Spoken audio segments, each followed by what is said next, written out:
now. Alright, welcome to the Pie Factory. I'm your tour guide, Piegir123.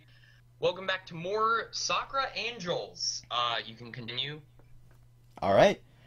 I'm Wheatley9001, by the way. While keeping my head down and my eyes glued to the ground as I soldered on, I suddenly noticed that the vibrant atmosphere from before is gone. Silence has completely taken over. My step's the only thing making any noise. The air is still. Huh? That's a bit strange.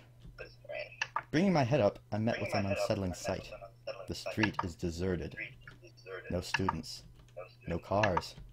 And even the cheerful chirping of the birds is gone. What? I hurry on forward, hoping to at least run into somebody. Anyone. Even the sun's once golden rays seem muted, the world tinged in dreary tones. But there still isn't a cloud in the sky. Okay, this is definitely starting to freak me out. I need to just... A splitting pain shoots through my head, stopping me in my tracks. Like a searing poker being thrust through my skull. A headache? Now? Nothing is making any sense. Desperately trying to keep myself upright as I clutch a hand to my head, I stagger forwards. Unlike the headaches from before that gradually died down, this one only seemed to be getting worse. Thump. Thump. Thump. It won't stop at all. I'm brought to my knees. I can hardly even think straight, my head threatening to explode at any moment. And then, through gritted teeth and a pained expression, I see it. Something that shouldn't exist, yet clearly does, is confirmed by my own terrified eyes. A monster. That's the only word that can come to my scrambled mind. A hulking, grotesque mass of flesh, with gnarled fangs and red, slitted eyes seething with hate. The closest thing I can relate it to would be a dog, but no dog I know of is 3 times the size of me, its form practically eclipsing the sun. It snorts with flared nostrils, something like steam being exhaled out. Given its tense stance and the fact that it's blocking my way, I can only assume it's here for me. But why? What the hell is it? Where did it come from? Why does it want me? 1,000,001 questions race through my head, but I doubt I'm going to get any answers from this thing. There's only one thing I can do when presented with such odds, and that is to your choice. Ooh! Alright, stand my ground or flee. Yeah, guys, if you didn't know, this game actually has a lot more choices than Sakura Spirit, which... Yeah, this is basically a choose-your-own-adventure. Alright. Let's go... Let's be brave. Stand your ground? Alright. Yep. Of course. I don't know what the hell this thing is or why it suddenly appeared before me, but I'm not going to let it take me down without a fight. Ignoring the pain that threatens to consume my skull, I straighten myself up and stare right back into the hateful eyes of the beast. And then, tightening a fist, I lash out like lightning. 1 second. I just have to say, this music is my favorite in the entire series. Yeah, Actually, I was gonna say, like, true, this music is awesome. Oh my god, this is like... Okay, have you heard, like, the really cool battle theme in Sakura Spirit? I have. Okay. I really... That's my favorite in that game. This is pretty good, too, though. Yeah. My favorite in Spirit is probably the menu music. The menu music's pretty good, too. Yeah. Yeah, all the music in that game is good, except for a freaking, like, over-sexualized saxophone. I don't know why, but I actually like that one. I don't know why. Maybe because I play that instrument. comment on the video where that first appeared. Yeah! That's the only reason it didn't... Smooth Jazz will be deployed in 3. In 3, 2, 1. And my mic is lagging, but I don't care. Alright. And then, tightening a fist, I lash out like lightning, my fist connecting with its head cleanly with a solid impact. Take this, foul beast! Wham! Okay, no. Bad idea. That did nothing. In fact, it looks even angrier than it did before now. All I've managed to do is bruise my own fist. I forgot about this. I hope I haven't broken anything. I reeled back from my brutal attack, giving the fist in question a good shake. It still stings. Ow!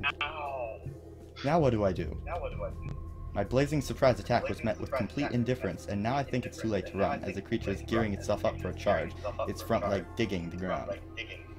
This might have been a mistake. I tried to turn tail and begin running, but the beast kicks off of the ground, straight towards me. There's nothing else I can do. I brace myself as best I can for the inevitable, bone-shattering impact. Right before the beast can connect with me and bring my life to a grisly end, a dazzling radiant light floods my vision, engulfing both me and the monster. The beast stops in its tracks, a guttural cry escaping it before it vaporizes before my eyes. What? What the hell just happened? Do you want to be this person? Alright. Sure. Alright. Jeez, that was a close one. Are you alright? A cheerful voice chirps.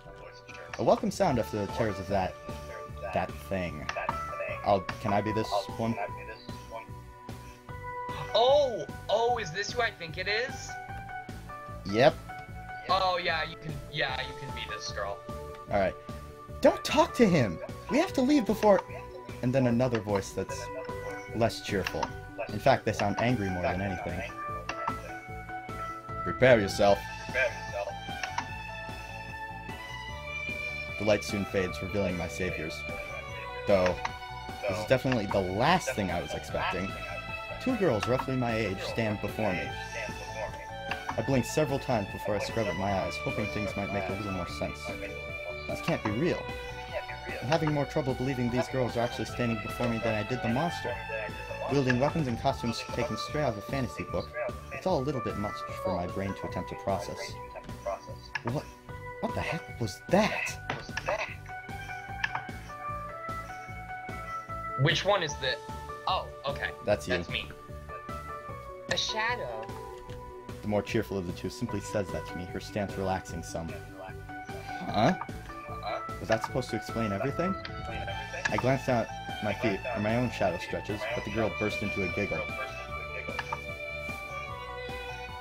Not your own shadow, silly. That thing we took care of, which you're welcome for, by the way, is what we call a shadow. The physical manifestation of all the hatred and negative emotions that might lurk in one's heart. Normally, they're not so aggressive during the day, though it was really out for you. We're usually pretty good at nabbing them before they get to you, but this one completely took us by surprise. I'm happy we got here in time. You're not hurt, are you? No, I'm fine, but as if things weren't bad enough that we had to reveal ourselves to him, now you're just casually blabbing away things that no normal person should have a right to know. Have you lost your mind? I'm cut short by the more aggressive-looking of the pair, whose expression had grown darker and darker as the cheerful one had spoken. Looking like she's unable to take it anymore, she exploded, causing both of us to jump. Aw, but he looks so confused. And now that he's seen one of the shadows firsthand, don't you think it's just a little too late for us to quietly slip back into the shadows? Ha! Ha! Her eyes narrow into a frightening glare. It's clear she isn't happy. But I don't think she has anything to counter that. See? You worry too much. We'll only tell him what he needs to know. Nothing more, nothing less. And we'll hear what we need to know in the next episode. Thank you guys for watching. Liam, do the outro. Alright, thank you so much for watching. I appreciate it. We both appreciate it. And we'll see you all next time. And continue testing, everyone.